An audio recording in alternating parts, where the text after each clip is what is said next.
আপনার হাতে এক মুষ্টি মুড়ি আছে, এই মুড়ি যদি আপনি উপর দিকে ছিটায় দেন, একটা মুড়িও নিচে পড়বে না, কেন পড়বে না?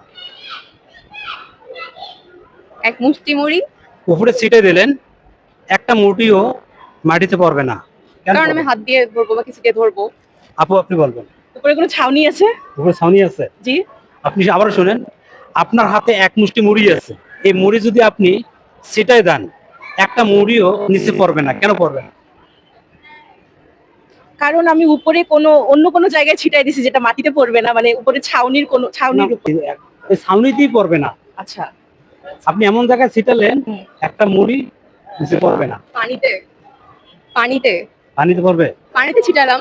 পানিতে আপনি ছিটালেন? বলছেন ছিটা মানে উপরেই ছিটাতে হবে? আপনি এক মুষ্টি মুড়ি পানিতে ছিটালেন, কিন্তু একটা মুড়ি নিচে পড়বে না, কেন পড়বে না? কারণ আমি উপরে দিছি, ছাদ আছে উপরে, এরকম কিছু। না। বলতে পারছি না। আরেকবার কোশ্চেন বলেন।